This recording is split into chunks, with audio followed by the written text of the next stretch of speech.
Hi, Chair Powell. Gina Smialek of the New York Times. Thanks for taking our questions. You and your colleagues in your economic projections today see the unemployment rate climbing to 4.4% and staying there. Obviously, historically, when the unemployment rate climbs that much over a relatively short period of time, it doesn't typically just stop. It continues increasing.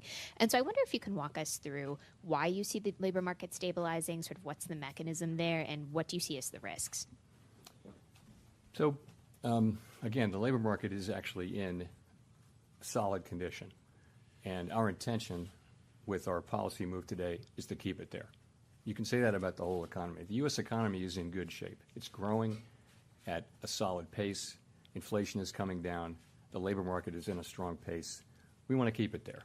That's what we're doing. Sorry, Nick.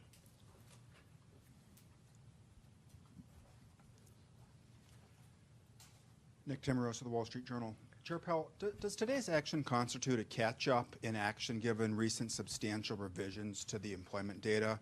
Or is this larger than typical rate cut a function of the elevated nominal level of the policy rate such that an accelerated cadence could be expected to continue? Okay. Multiple questions in there. But so I would say we don't think we're behind. We do not think we think this is timely. But I think you can take this as a sign of our commitment not to get behind. So it's a strong move. Sorry, your other question was? Well, is this about what happened in the employment data between this meeting and the last meeting, or is this about the level of the funds rate, the high nominal level of the funds rate relative to what might be expected if you're trying to maintain equilibrium? So I think it's about, we come into this with a policy position that was put in place, as you know, I mentioned in July of 2023, which was a time of high inflation and very low unemployment. We've been very patient about reducing the policy rate. We've waited. Other central banks around the world have cut, many of them several times. We've waited, and I think that patience has really paid dividends in the form of our confidence that inflation is moving sustainably down to 2%. So I think that is what enables us to take this strong move today. I do not think that anyone should look at this and say, oh, this is the new pace. You have to think about it in terms of the base case. Of course, what happens will happen. So in the base case, what you see is, look at the SEP. You see cuts moving along. The sense of this is we're recalibrating policy down over time to a more neutral level. And we're moving at the pace that we think is appropriate given developments in the economy in the base case. The economy can develop in a way that would cause us to go faster or slower, but that's what the base case says. And if I could follow up on the balance sheet. In 2019, when you did the mid-cycle adjustment, you ceased the balance sheet runoff.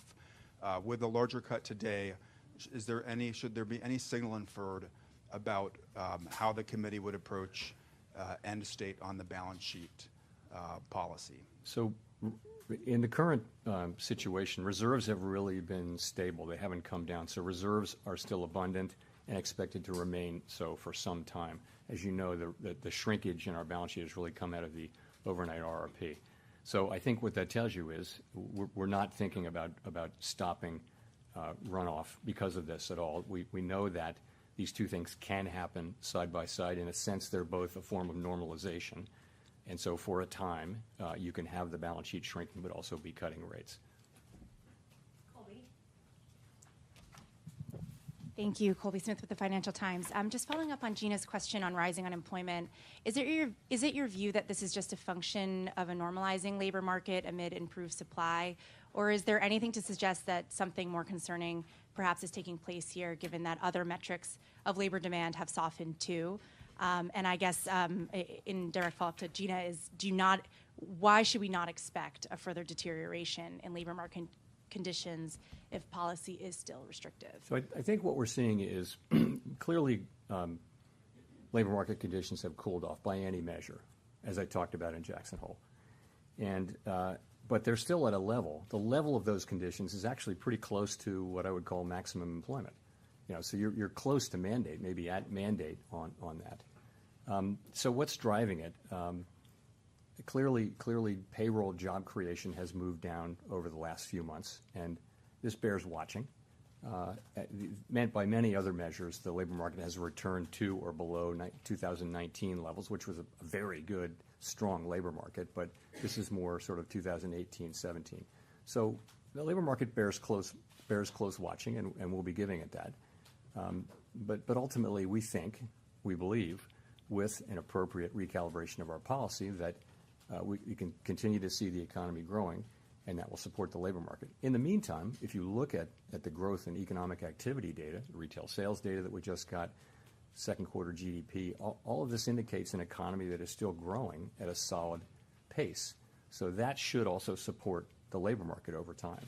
So, but again, it bears watching, and we're watching. And just on the point about starting to see rising layoffs, if that were to happen, wouldn't the committee already be too late in terms of avoiding a recession? So our plan, of course, has been to begin to recalibrate. And as you know, we're not seeing rising claims. We're not seeing rising layoffs. We're not seeing that, and we're not hearing that from companies that's something that's getting ready to happen. So we're not waiting for that, because there is thinking that the time to support the labor market is when it's strong, and not when you begin to see the layoffs. There's some lore on that. So that's the situation we're in. We have, in fact, begun the cutting cycle now, and we'll be watching, and that'll be one of the factors that we consider. Of course, we're going to look at the totality of the data as we make these decisions meeting by meeting.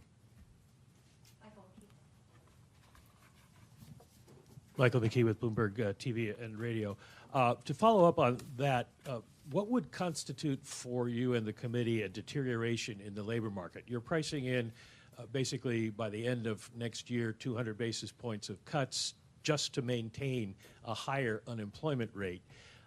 Would you be moving to a more preemptive monetary policy style rather than, as you did with inflation, waiting until the data gave you a signal? No, we're going to be watching all of the data, right? So if, as I mentioned in my remarks, if the labor market were to slow unexpectedly, then we have the ability to react to that by cutting faster. We're also going to be looking at our other mandate, though. We have greater confidence now that inflation is moving down to 2%, but at the same time, our plan is that we will be at 2%, over time. So. And policy, we think, is still restrictive, so that should still be happening. I'm just curious as to how sensitive you'll be to the labor market, since you forecast we are going to see higher unemployment, and it is going to take a significant amount of monetary easing to just maintain it. So, what I would say is we don't think we need to see further loosening in labor market conditions to get inflation down to 2%. But we have a dual mandate, and I think you can take this whole action as take a step back. What have we been trying to achieve? We're trying to achieve a situation where we restore price stability without the kind of painful increase in unemployment that has come sometimes with disinflation. That's what we're trying to do. And I think you can take today's action as a sign of our strong commitment to achieve that goal.